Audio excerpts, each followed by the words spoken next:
수학의 왕.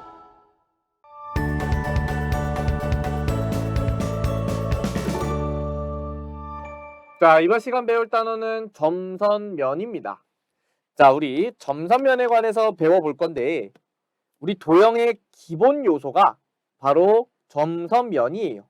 어떤 도형은요, 점과 선과 면으로 이루어져 있는 겁니다. 자, 그러면 이 점선면 사이엔 어떤 관계가 있느냐? 점이 연속적으로 움직이면 선이 된대요. 자, 예를 들어서 요 점이 이렇게 움직여서 여기까지 왔다고 합시다. 그러면 움직이는 동안 점이 이렇게 선을 만들어냈죠? 이렇게 점이 연속적으로 움직이면 선이 되는 거고요. 마찬가지로 선이 연속적으로 움직이면 면이 되는 겁니다. 이렇게 움직이면 우리가 이런 면이 만들어지죠?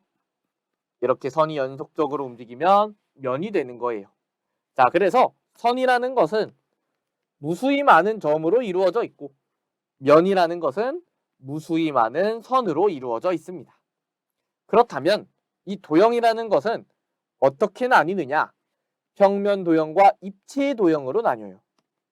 평면 도형은요, 우리 삼각형 원처럼 한 평면 위에 있는 도형을 평면 도형이라고 합니다.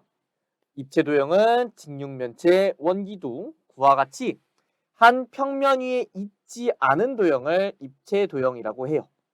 자, 우리 모든 도형은 점선면으로 이루어져 있다고 했죠. 그래서 평면 도형, 입체 도형 모두 점선면으로 이루어져 있는 겁니다. 자, 우리가 이제 교점과 교선이라는 단어가 나오는데, 교점은 무엇이냐? 우리 선과 선이 만나거나 또는 선과 면이 만나서 생기는 점을 교점이라고 합니다. 자, 이렇게 선과 선이 만났을 때 생기는 점을, 이런 점을 교점이라고 하는 거고요. 선과 면이 만날 때도 생겨요.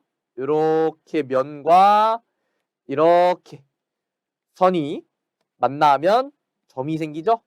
자, 이렇게 도형과 도형, 그 중에서 선과 선 또는 선과 면이 만나서 생기는 점을 바로 교점이라고 합니다. 자, 교선은요. 교선은 면과 면이 만나서 생기는 선이에요. 자, 그림을 보면 이렇게 생겼죠?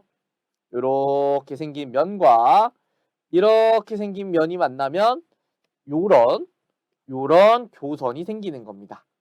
자, 이렇게 만날 수도 있어요. 이렇게 생긴 면과 이렇게 옆면이라고 하는 면이 만나서 이런 교선이 생기는 겁니다.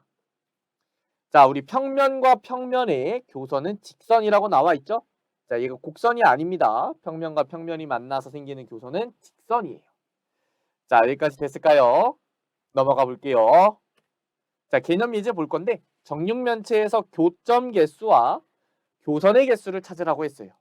자, 교점이라는 것은 요런 점들 말하는 거죠. 자, 요 점을 보면 요 직선들이 만나고 있어요. 즉 꼭지점을 찾으라는 겁니다. 2개, 3개, 4개, 5, 6, 7, 8개죠. 교점은 8개고요. 교선은 어디를 말하는 거냐? 요 면과 요 면이 만나면 이런 교선이 생기죠. 즉, 이 정육면체에서 교선이라는 것은 모서리입니다. 모서리. 모서리는 몇 개예요? 우리 총 모서리는 12개죠. 모서리는 12개입니다. 그래서 교점 개수 8개, 교선 개수 12개 이렇게 찾을 수가 있겠죠. 자, 이번엔 직선, 반직선, 선분입니다. 자, 여기 직선의 결정 조건이 나오는데, 직선의 결정 조건이라는 것은 우리가 직선이 딱 하나로 나오기 위한 조건이에요. 자, 그러면 이렇게 요점을 지나는 직선은요, 딱 하나로 정해지지 않아요. 직선을 여러 개 그을 수 있죠. 자, 그런데 점을 만약에 요점과 요점 이렇게 2개를 지나는 직선을 그리라고 하면 우리는 직선을 딱 하나밖에 못 그리죠. 자, 그렇기 때문에 여기 내용을 보면 서로 다른 2점을 지나는 직선은 오직 하나뿐이다 라고 나와 있습니다. 그래서 두 점을 지나는 직선은 이렇게 딱 직선 하나로 정해지는 겁니다. 자, 이번엔 직선, 반직선, 선분인데요. 자, 직선 AB라고 하면 점 A와 점 B가 이렇게 있을 때 AB를 지나면서 양쪽 끝으로 쭉 뻗어나가는 선이에요. 자, 계속 이어지는 겁니다. 요거는 그래서 기호로 이렇게 화살표를 양쪽 끝에 달아서 직선 AB를 표현합니다. 자, 반직선 AB라고 하면 우리가 양쪽 끝으로 뻗어나가는 게 아니라 한쪽 끝으로만 가는 거고요. 만약에 기호를 이렇게 A에서 B 방향으로 화살표가 이렇게 그려져 있으면 A에서 B 방향으로만 쭉 뻗어나가고 여기서는 끝나는 겁니다. 여기는 선이 없는 거예요. 그래서 반직선은 이렇게 점 A에서 점 B 방향으로만 쭉 이어지는 선이다. 자, 그러면 선분은 무엇이냐? 선분 AB라고 하면 우리가 점 A와 점 B만 딱 이은 선이에요. 자, 그래서 요거는 기호로 이렇게 선분 AB는 이렇게 표시를 해줍니다. 자, 우리 참고를 보면요. 이렇게 AB 직선과 BA 직선은요. 어차피 양쪽 끝으로 쭉 뻗어나가기 때문에 서로 같은 직선을 의미해요.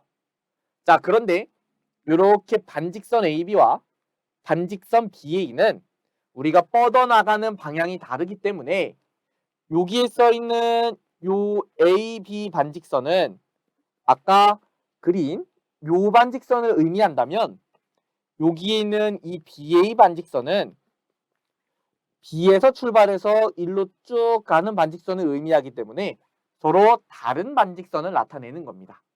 자, 선분은 같은 거겠죠? AB와 BA는 같은 선분입니다.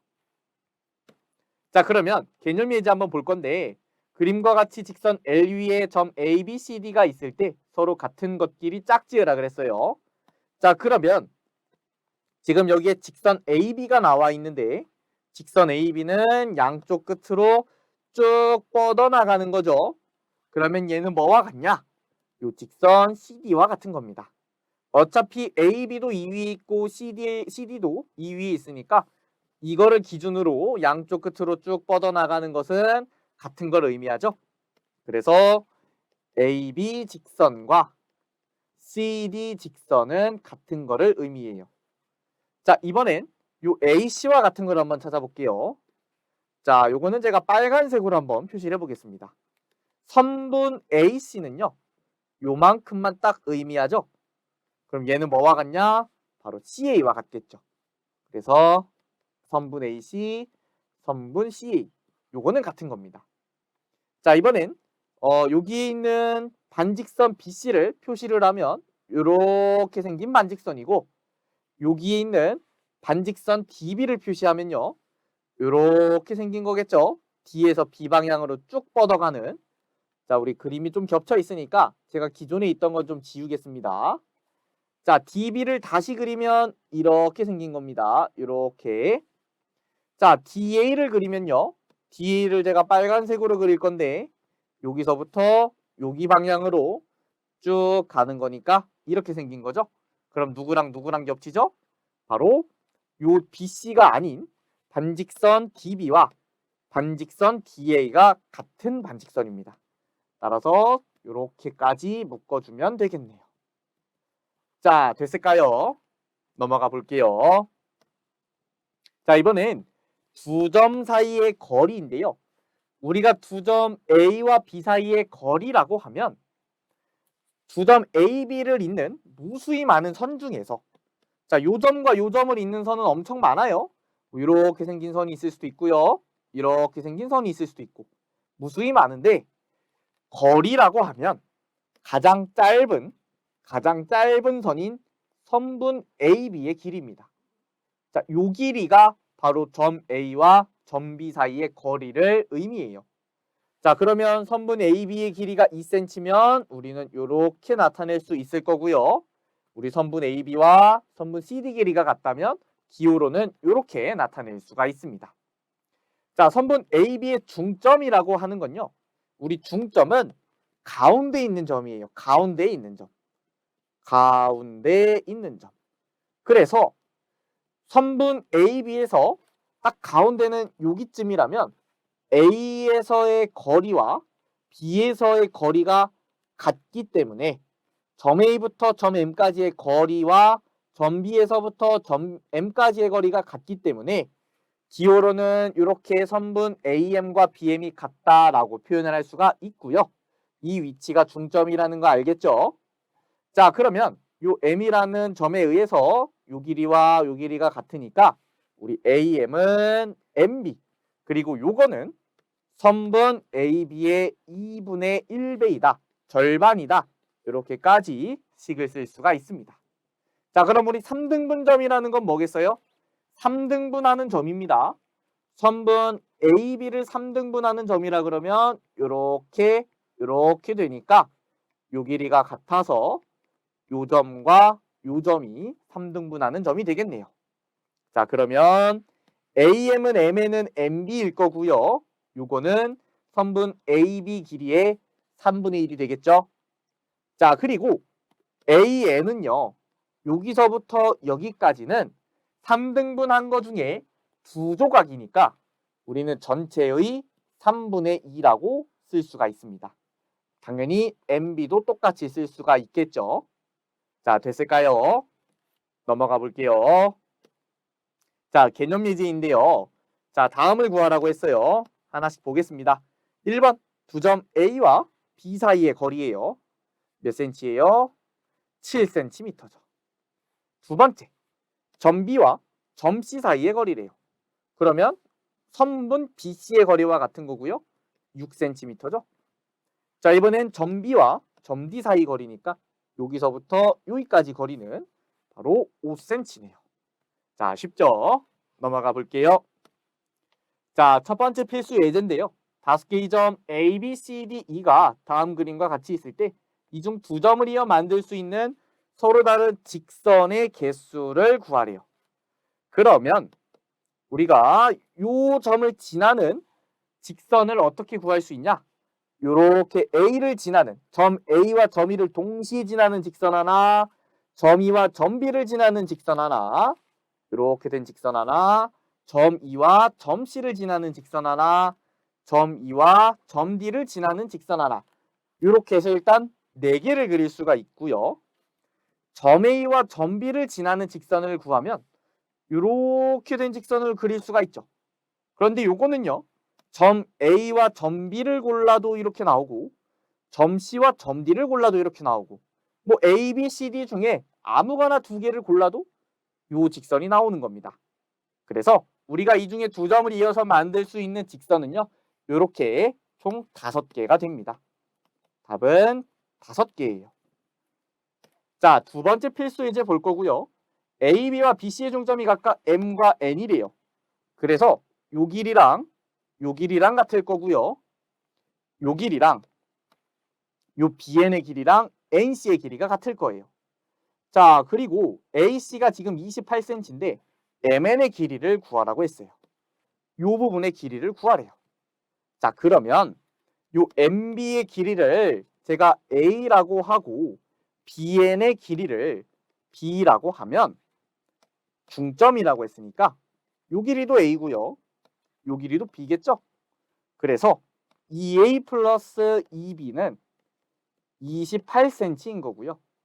우리가 구하는 선분 MN의 길이는 여기서부터 여기까지니까 A 플러스 B입니다. 자, 그러면 2A 플러스 2B가 28cm니까 A 플러스 B는 14cm겠죠. 따라서 선분 MN의 길이는 14cm라고 구할 수가 있습니다. 자, 여기까지 해서 우리 오늘 점선면에 관해 모두 배워봤고요. 우리가 이제 도형에 관해서 처음 배우는 날이니까 이 용어들 확실하게 복습해 주시기 바랍니다. 자, 오늘 강의는 여기까지 하도록 하겠습니다. 감사합니다.